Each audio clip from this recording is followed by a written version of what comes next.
Bonjour, bonsoir, bonne nuit. Le miracle de la nouvelle naissance. Voici la 46e vidéo de la chaîne YouTube Vivre avec le Créateur ou la vidéo. Comme toujours, les passages de la Bible sont tirés de la version Louis II 1910.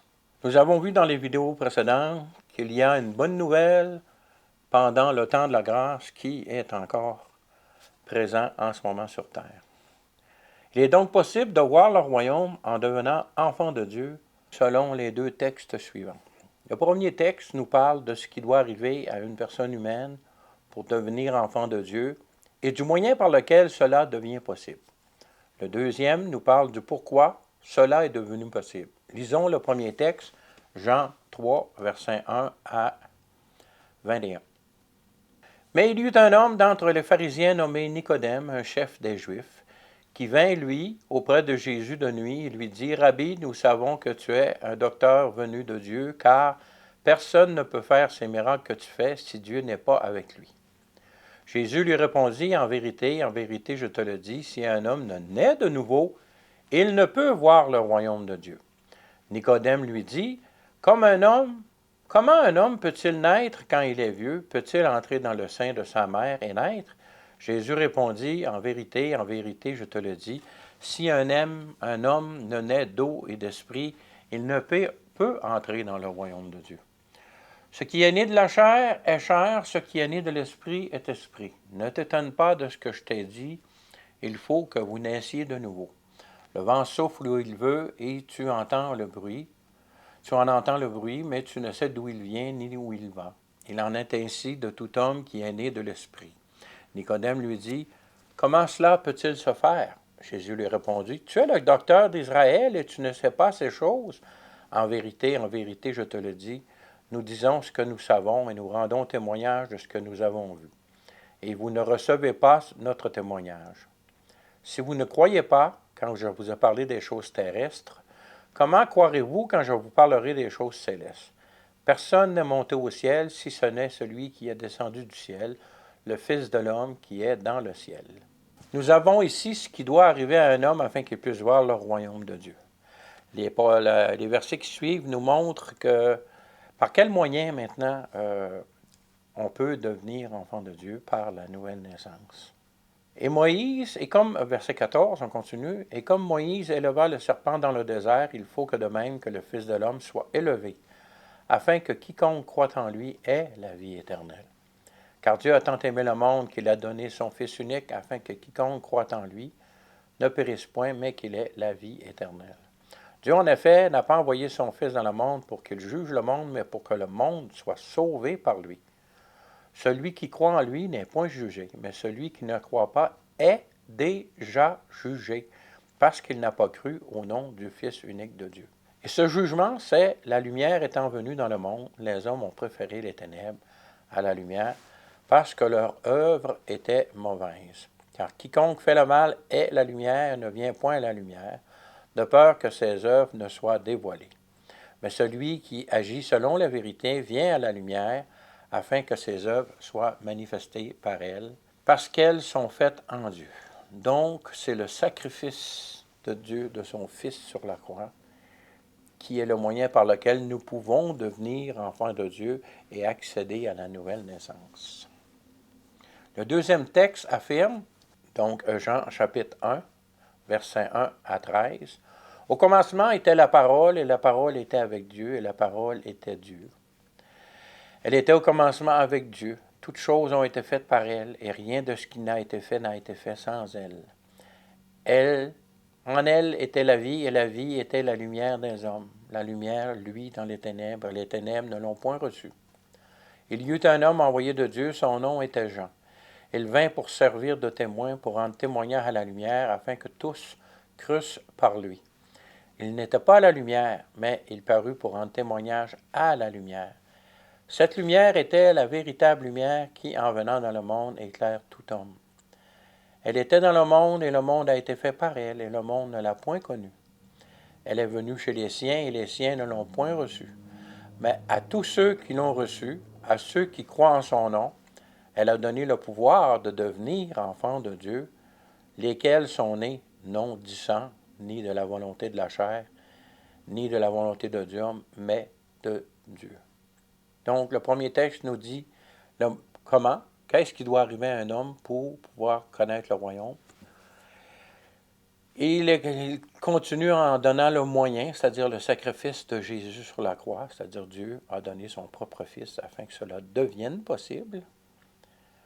Et nous voyons que cela est arrivé parce que Dieu l'a voulu ainsi, par amour pour ses créatures. Donc,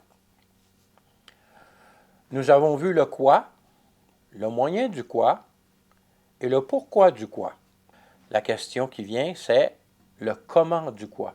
C'est-à-dire, il faut naître de nouveau.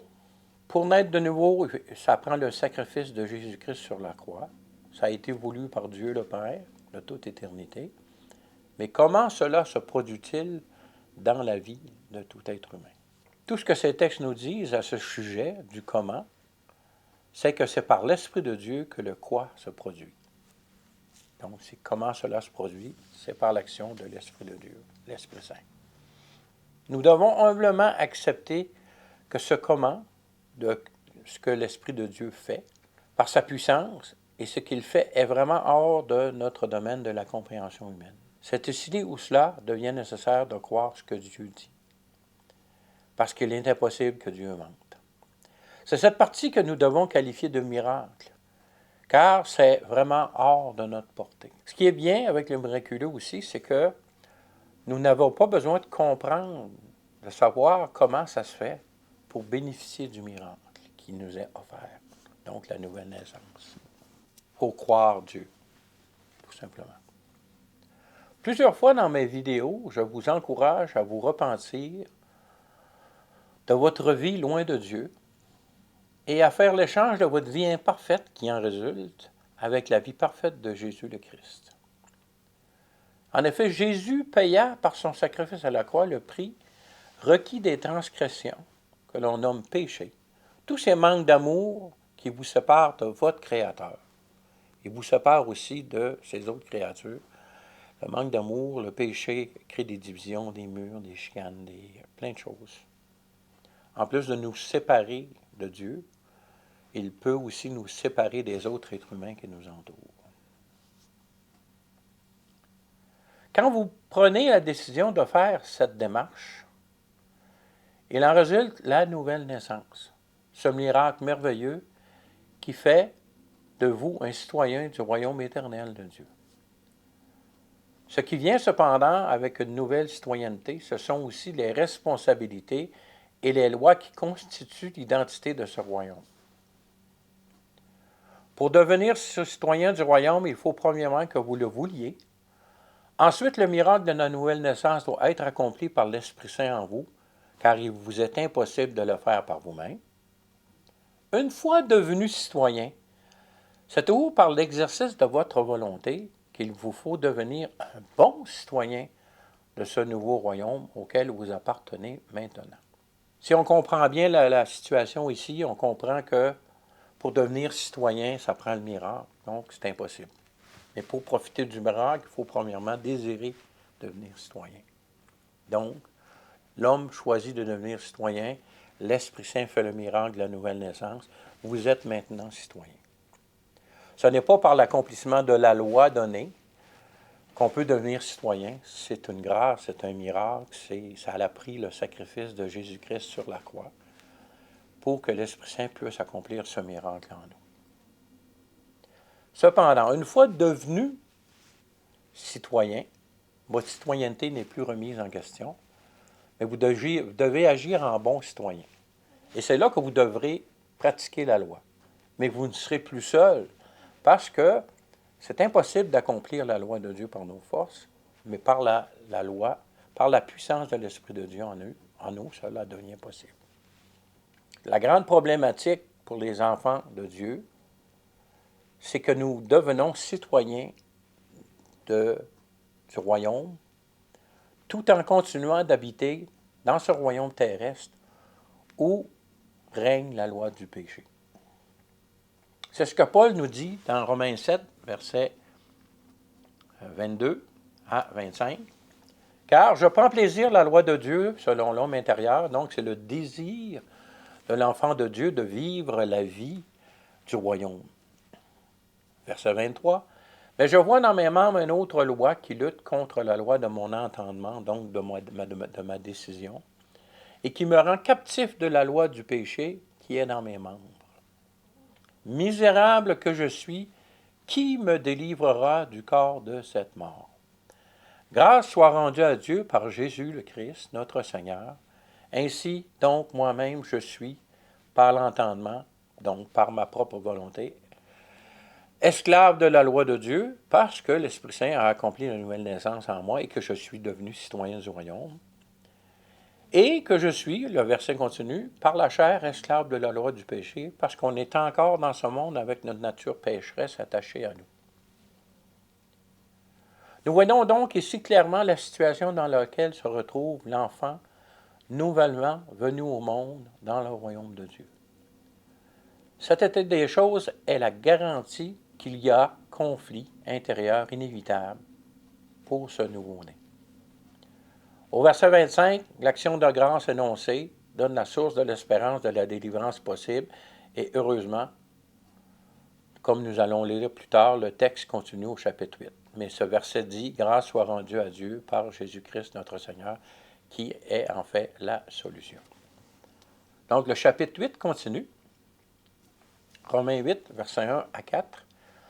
Il n'y a donc maintenant aucune condamnation pour ceux qui sont en Jésus-Christ.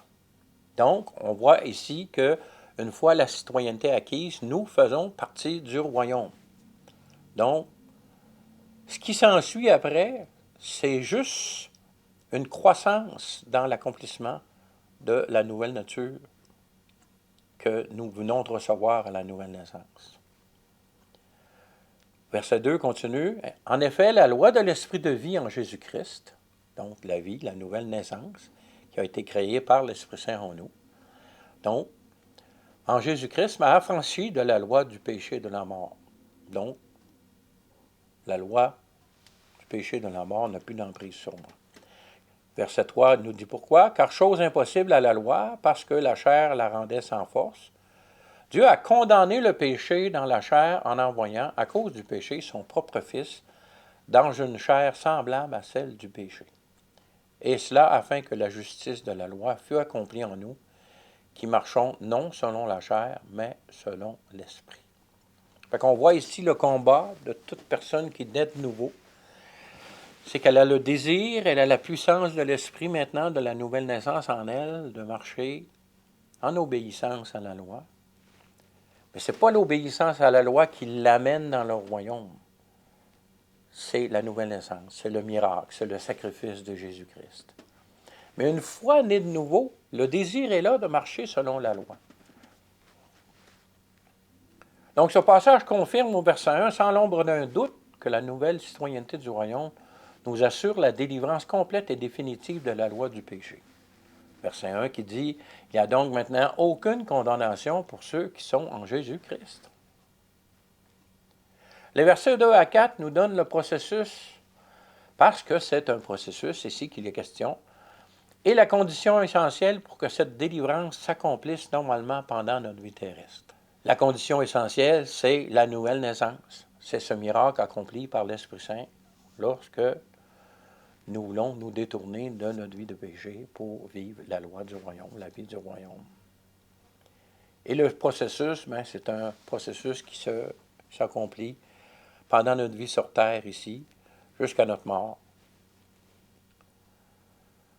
Voyons la suite du passage qui parle plus en détail de ce phénomène. Verset 5 de Romains 8 nous dit « Ceux, en effet, qui vivent selon la chair s'affectionnent aux choses de la chair, tandis que ceux qui vivent selon l'esprit s'affectionnent aux choses de l'esprit. L'affection de la chair, c'est la mort, tandis que l'affection de l'esprit, c'est la vie et la paix. Car l'affection de la chair est inimitié, donc part en guerre contre Dieu, parce qu'elle ne se soumet pas à la loi de Dieu. Donc la chair ne veut pas se soumettre. Même si nous connaissons la loi de Dieu à partir des Écritures, s'il n'y a pas de nouvelle naissance, c'est impossible de se soumettre à cette loi-là. Souvenez-vous qu'il y a un passage qui dit que si tu commets une seule transgression contre la loi, tu transgresses la loi au complet. Or, au verset 8, ceux qui vivent selon la chair ne sauraient plaire à Dieu. Pour vous qui ne vivez pas selon la chair, mais selon l'Esprit, si du moins l'Esprit de Dieu habite en vous, si quelqu'un n'a pas l'Esprit de Christ, il ne lui appartient pas. Et si Christ est en vous, le corps, il est vrai, est mort à cause du péché, mais l'Esprit est vie à cause de la justice. Et si l'Esprit de celui qui a ressuscité Jésus d'entre les morts habite en vous, celui qui a ressuscité Christ d'entre les morts rendra aussi la vie à vos corps mortels par son Esprit qui habite en vous. Quelle merveilleuse promesse que nous avons ici, la promesse de la résurrection de nos corps, qui nous savons, par les passages qu'on retrouve dans les Épîtres aux Corinthiens et aux Thessaloniciens, qu'on va revêtir un corps nouveau à la résurrection. Un corps glorifié, un corps spirituel. Donc, une résurrection merveilleuse pour l'éternité. Continuons le texte au verset 12. Ainsi donc, frères, nous ne sommes point redevables à la chair pour vivre selon la chair. Ce que le verset essentiellement dit ici, même si nous sommes encore dans la chair, par la nouvelle naissance et par l'Esprit de Dieu, nous avons la puissance de vivre selon la loi de Dieu. Verset 13 dit, si vous vivez selon la chair, vous mourrez. Mais si par l'Esprit vous faites mourir les actions du corps, vous vivrez. On voit ici qu'il y a un effort de volonté à la puissance est disponible, la nouvelle naissance fait de nous les citoyens du royaume, mais il faut amener cette nouvelle façon de vivre dans nos habitudes de vie. Donc, c'est par obéissance à la loi. Pas pour nous faire devenir citoyens du ciel, on l'est déjà, mais pour vivre en bon citoyen du ciel, pour plaire à Dieu, comme au verset 8 de ce passage qui dit « Or, ceux qui vivent selon la chair ne sauraient plaire à Dieu ». Verset 14 dit « Car tous ceux qui sont conduits par l'Esprit de Dieu sont fils de Dieu ». Quelle merveilleuse promesse! Quelle merveilleuse réalité! Ce n'est plus une promesse lorsqu'on est de nouveau, on est fils de Dieu ou fille. Ça s'applique aux deux sexes. Et verset 15, « Et vous n'avez point reçu un esprit de servitude pour être encore dans la crainte, mais vous avez reçu un esprit d'adoption par lequel nous crions « Abba, Père ». Merveilleux. Par la nouvelle naissance, on devient enfant de Dieu, on devient partie de la famille de Dieu. Pour le restant de notre séjour sur cette terre, dans ce monde de péché, nous devons, en bons citoyens du ciel, en bon enfant de Dieu, amener l'obéissance que l'Esprit nous donne dans notre âme, afin que ça devienne notre nouvelle nature, la nouvelle nature de notre âme, d'être enfant de Dieu et ne plus être enfant de péché qui est soumis au désir de la chair. Verset 16, l'Esprit lui-même rend témoignage à notre esprit que nous sommes enfants de Dieu. Or, si nous sommes enfants, nous sommes aussi héritiers. Héritiers de Dieu et co-héritiers de Christ, si toutefois nous souffrons avec lui, afin d'être glorifiés avec lui. Verset 18, j'estime que les souffrances du temps présent ne sauraient être comparées à la gloire à venir qui sera révélée pour nous. Donc, quelle merveilleuse promesse, héritier de Dieu, mais c'est écrit, si toutefois nous souffrons avec lui. Comprenez-moi bien, lorsqu'on est de nouveau dans le monde dans lequel nous sommes, on devient des citoyens du ciel qui vivent dans un pays étranger. Notre désir est la sainteté, notre désir est la loi de Dieu, mais on vit dans un monde qui ne tient pas compte de l'existence de Dieu, ne tient pas compte de moins en moins compte de la loi de Dieu. Donc cela génère une souffrance en soi-même d'être dans ce monde-là. Et il va falloir faire des efforts de volonté pour obéir par la puissance de l'Esprit de Dieu qui est en nous, obéir à la loi de Dieu, pour que notre âme soit transformée de gloire en gloire à l'image de Jésus le Christ qui a toujours accompli avec plaisir la loi de son Père. Notez que Jésus le Christ a souffert. Le nombre de fois qu'il a dit « Jusqu'à quand serai-je avec cette génération perverse? » Donc, juste le fait de naître de nouveau vous amène à souffrir de la situation du monde dans lequel nous sommes de péché en ce moment. Le texte suivant nous montre, dans l'exhortation à Timothée donnée par Paul, sur comment il doit se comporter dans les derniers jours. Ces derniers jours, rappelons-nous, commencèrent le jour de la Pentecôte après l'ascension de notre Seigneur Jésus-Christ, 40 jours après sa résurrection. Donc, le jour de la Pentecôte, à la réception initiale de l'Esprit Saint. Qui fait les miracles de la nouvelle naissance pour chacun des citoyens du royaume de Dieu.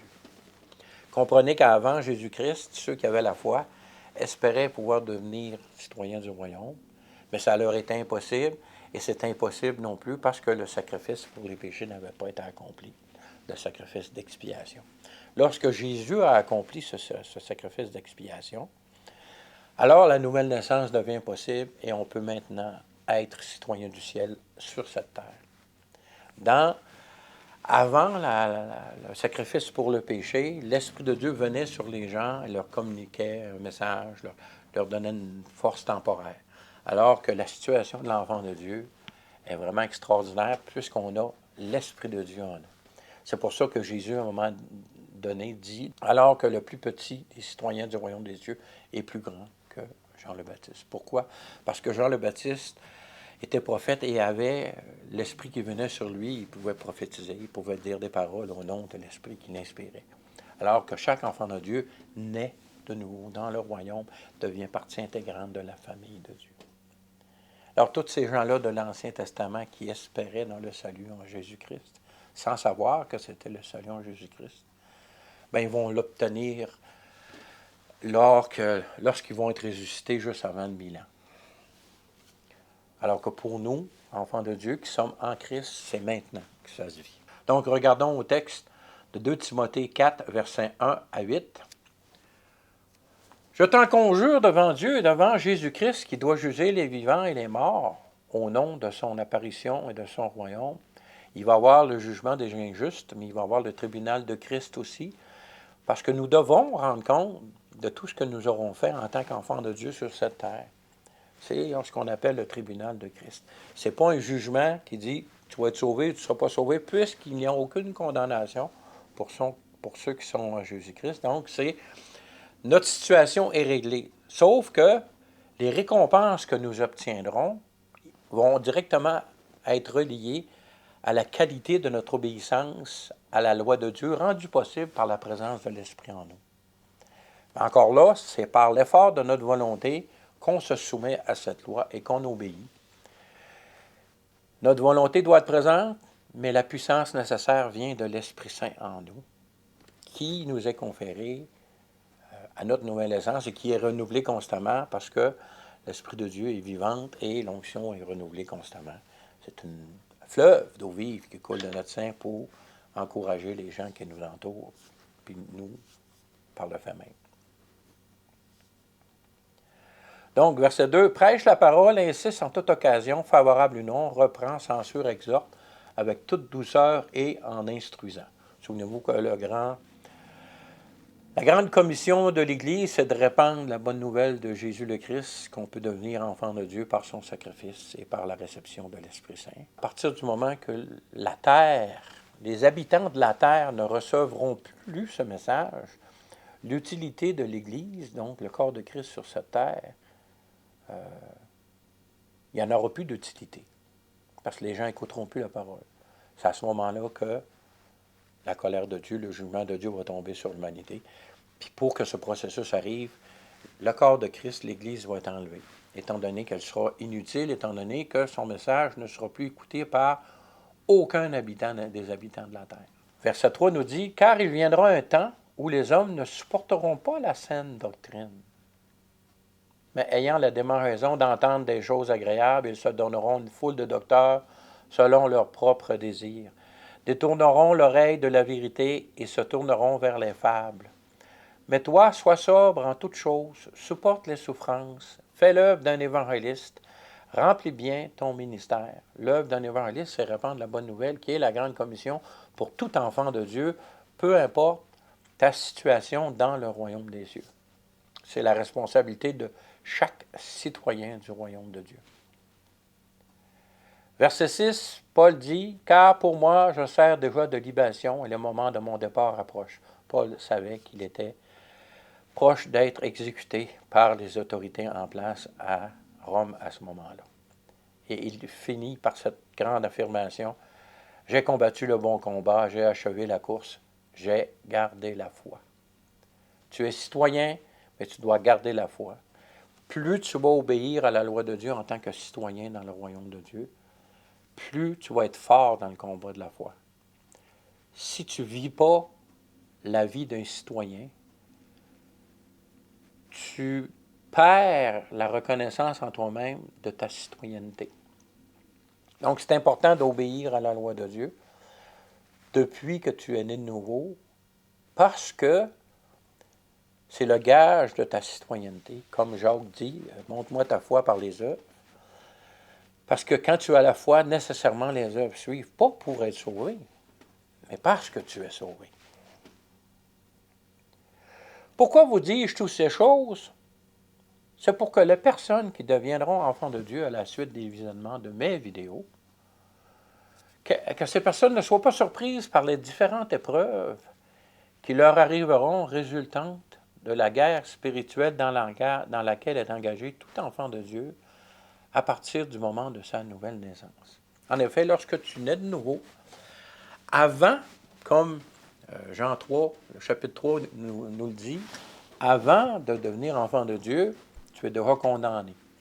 Donc, l'ennemi de Dieu a tendance à te laisser tranquille parce qu'il est en guerre contre les enfants de Dieu. Mais lorsque tu nais de nouveau, tu deviens enfant de Dieu, tu deviens un ennemi de l'ennemi de Dieu. Alors, plein de choses peuvent arriver dans ta vie. Bien que le nouveau-né spirituel ait normalement une période de grâce où il est particulièrement choyé par Dieu, comme c'est aussi normalement le cas de ses parents lors de sa naissance physique, un bébé qui vient de naître a besoin de soins. L'imminence de l'enlèvement de l'Église, qui est le corps du Christ Jésus, qui sera suivi de son retour sur terre où que tous le verront, approche rapidement. Ça fait que la guerre spirituelle qui fait rage est présentement de plus en plus forte et sans merci. Allons en Ukraine, puis les nouveaux-nés, ils sont dans des situations, ils ne peuvent pas être choyés par leurs parents comme ça devrait être normalement le cas. Bon, il n'y a plus d'électricité, ils peuvent être bombardés n'importe quand. Alors, plus le retour du Seigneur approche, plus la guerre spirituelle s'intensifie et plus les conditions normales d'une croissance chrétienne doivent être accélérées. C'est pour ça que quand vous naissez de nouveau, procurez-vous une Bible, une parole de Dieu. D'un couvert à l'autre, trouvez-vous une bonne Église. Une bonne Église, on l'identifie à ce qu'elle enseigne tout ce qui se dit dans la parole de Dieu d'un couvert à l'autre. Autant de la Genèse, autant de l'Apocalypse. Parce que le combat est rendu très, très, très violent. On voit ça par la quantité de faux enseignements qu'on retrouve sur Internet. Des enseignements qui paraissent très bien, qui attirent des foules, mais qui s'éloignent de la réalité de la parole de Dieu, la Bible. Alors procurez-vous, nourrissez-vous, nourrissez votre esprit, afin que l'Esprit Saint puisse vous rappeler des versets que vous aurez lus. Trouvez-vous une bonne assemblée. Si c'est impossible, faites confiance à Dieu, qui s'occupe de chacun de ses enfants, partout ce que vous serez. Je dis ce message-là principalement pour ceux qui écouteront ces vidéos, qui donneront leur vie, échangeront leur vie avec Jésus le Christ, après que l'enlèvement de l'Église aura lieu.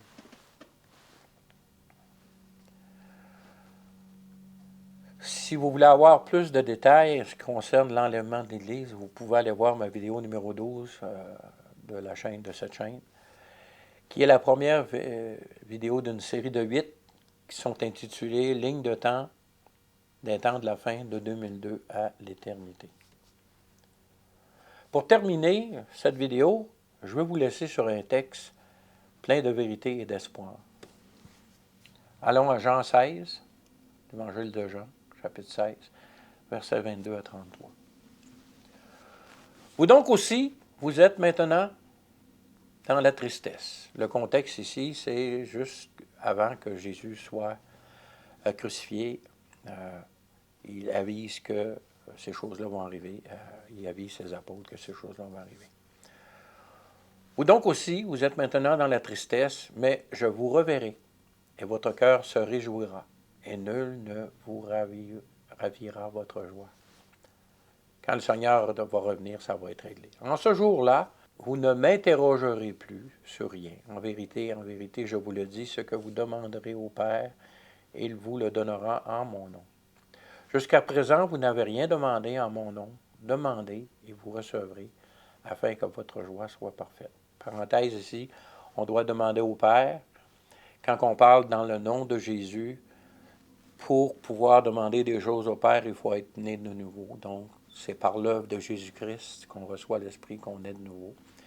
Quand il dit ici « en mon nom », c'est à ce moment-là, il faut croire à ces choses-là. Même si vous n'êtes pas né de nouveau encore, si vous faites une prière à Dieu dans le nom de Jésus, donc par l'œuvre de Jésus-Christ, cela va amener une réponse du Père qui va vous amener probablement, je prie pour, à la nouvelle naissance et à devenir citoyen du royaume des cieux pour qui il n'y a aucune condamnation, qu'il y a juste un processus d'apprentissage de la citoyenneté du royaume des cieux. Je vous ai dit ces choses, verset 25, continuons, je vous ai dit ces choses en parabole. L'heure vient où je ne vous parlerai plus en parabole, mais où je vous parlerai ouvertement du Père. En ce jour, vous demanderez en mon nom, et je ne vous dis pas que je prierai le Père pour vous, car le Père lui-même vous aime, parce que vous m'avez aimé et que vous avez cru que je suis sorti du Père. Pour ceux qui prient quiconque autre personne, que ce soit un ancêtre décédé, c'est le Père que vous devez prier. Le Père vous aime au point qu'il vous a créé, qu'il vous a sauvé par son Fils Jésus le Christ. Ne perdez pas votre temps. Même si ces personnes qui sont décédées dans la foi ont probablement la possibilité de nous voir, ils n'ont aucune capacité de répondre. C'est Dieu qui répond aux prières. C'est Jésus-Christ qui fait qu'on devient enfant de Dieu. C'est Jésus-Christ qui fait que le Père nous entend et nous écoute. Alors, ne perdez pas votre temps là, à toute autre personne. C'est le Père que vous devez prier par le nom, l'œuvre de Jésus le Christ. Il n'y a pas d'autre façon. Jésus l'a dit, « Je suis le chemin, la vérité et la vie. Nul ne vient au Père que par moi. » Passez pas par des chemins détournés. C'est une perte de temps, même si ça peut sembler humble, que vous ne vous croyez pas assez bon pour aller directement à Dieu. Mais Dieu veut une relation avec chaque personne. Donc, c'est vrai que vous n'êtes pas assez bon. C'est là que le nom de Jésus-Christ, donc son sacrifice, intervient, qui vous permet d'avoir cette communion avec le Père. Seul, c'est la seule personne, le seul être humain qui a une vie parfaite, avec qui vous pouvez faire l'échange, c'est Jésus le Christ. Verset 28, « Je suis sorti du Père et je suis venu dans le monde. Maintenant, je quitte le monde et je vais au Père. » Ses disciples lui dirent, « Voici maintenant tu parles ouvertement et tu n'emploies aucune parabole. Maintenant que nous savons que tu sais toutes choses et que tu n'as pas besoin que personne ne t'interroge, c'est pourquoi nous croyons que tu es sorti de Dieu. » Jésus leur répondit, « Vous croyez maintenant? » Moi, je vous pose la question à ceux qui écoutent cette vidéo. Croyez-vous maintenant? C'est le temps de la grâce.